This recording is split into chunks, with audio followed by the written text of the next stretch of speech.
Hello, welcome to my YouTube channel HK Unique World, and thank you very much those who are actually watching my videos, and I'm really glad to know that my channel is developing day by day, and of course of your cooperations, those who are my audience, a special thanks for you.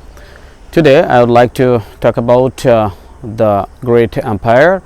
It was the Russian Empire. So before going to describe the Russian Empire, the Russia actually was not a big country in the previous time.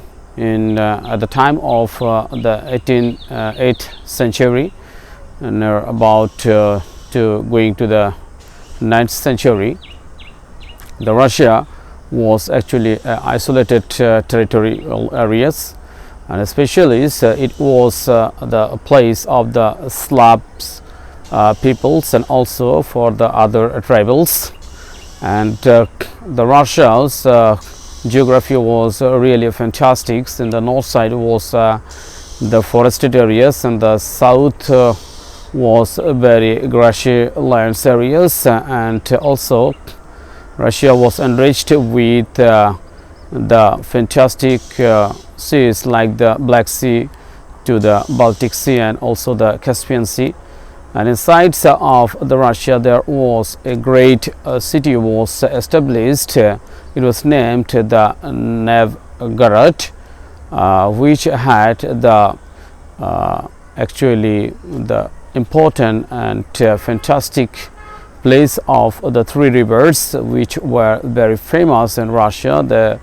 This river or that river was first one's the Dnieper, second the Don, and also the Volga. So all of the three rivers played a vital role for developing the Novgorod, a great important city. It was thought that the Novgorod was the first important city in Russia. However, the Slavic peoples were actually the farmers, and they were living their life by cultivating crops and rearing the domestic animals. However, there are also another tribal people. These were called the Vikings. The Vikings were invited by the Slavic peoples to come to them, and the Slavic peoples also requested its chief leaders. His name was the Rurik, to be a king of their territorial areas. However, he became the king, and in that way Russia got some territorial facilities and got a great leader.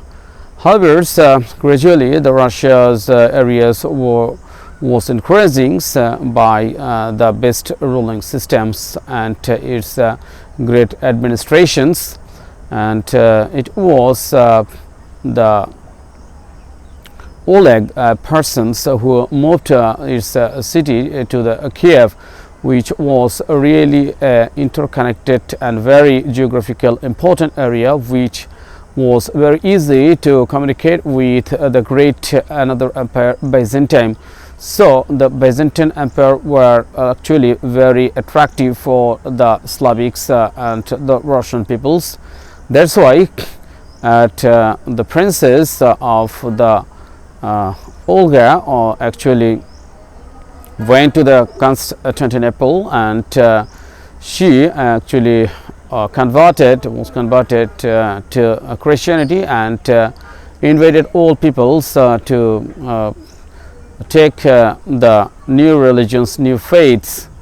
And however, she was actually the ruler of the Russia at the time, since his son was really a very small, and at the times she got the powers. However, her grandson was the Vladimir, and the Vladimir was really a very kind and a great ruler, and he didn't want to be converted in Christianity. However, he sent the teams for the three religions, especially the Judaism, Islam, and also the Christianity.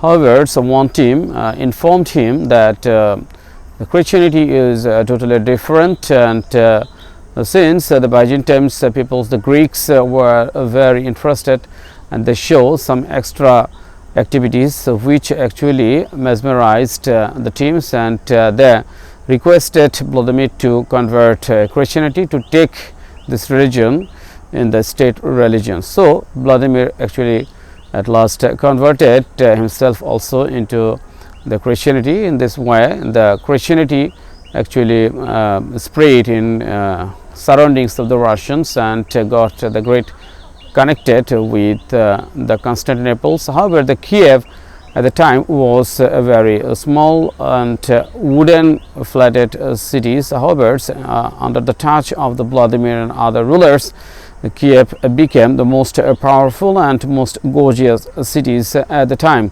and it was regarded one of the best cities in Russia.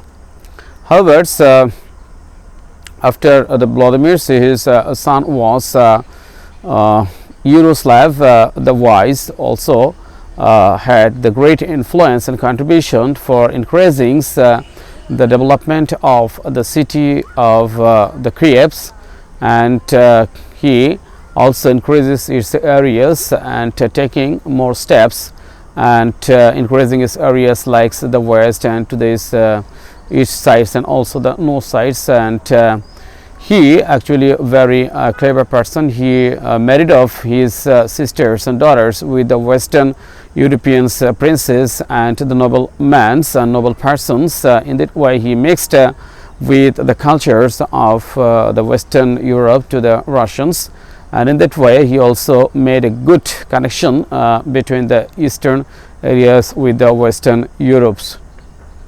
So at the time of 1054, when the Yaroslav died, actually he made mistakes that his kingdom was not given the successor, or not was chosen for the eldest son. However, after his death, the state was divided in different parts, and in that way his states were actually divided in many parts, and in that way it was becoming awakenings. And in that times that some local leaders were actually revolting for capturing these areas, and the primary chronicles of the history of the Russian, which was actually written by a monks in 1100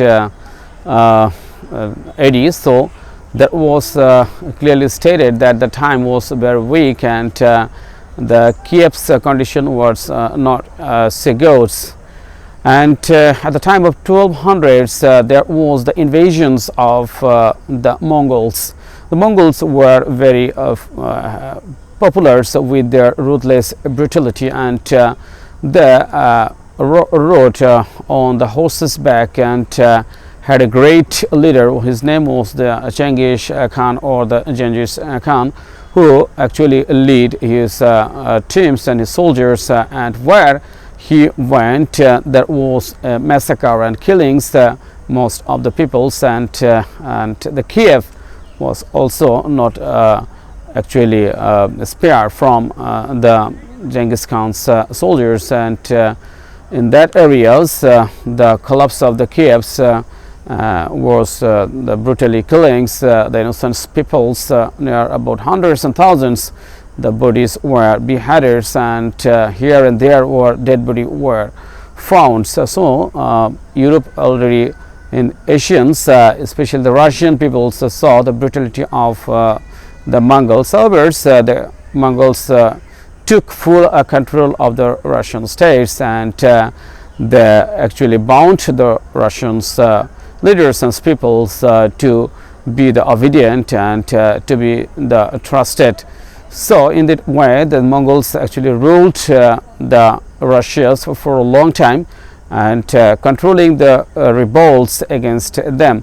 However, there were some princes coming from the Mongols rulers, and the Russians first the prince who was very popular to the Russians and also the Mongols, because he was the most obedient prince of the Mongols. His name was Alexander Nevsky, who actually abided by all rules and conditions of the Russians, and he was selected as a tax collector and for the Mongols, and he was the trusted persons.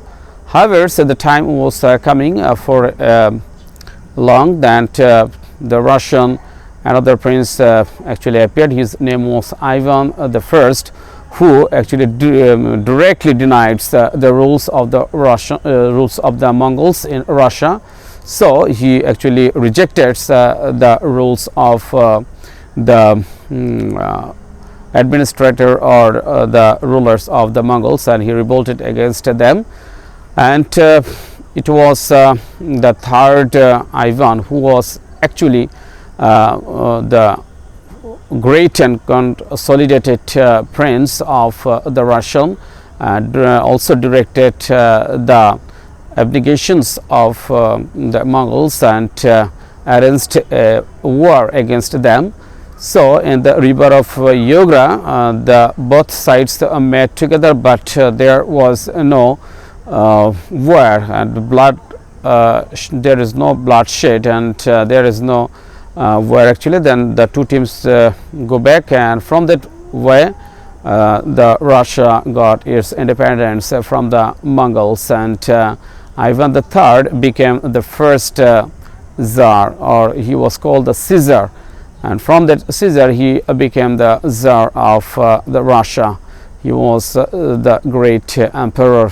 So in that ways the Russian Empire was gradually becoming a vast empires, and that was the concise history of the Russia from the 9th century to near about the 13th or 14th century. Okay, so thank you very much for my watching videos. Next I will be discussing another history, so thank you very much.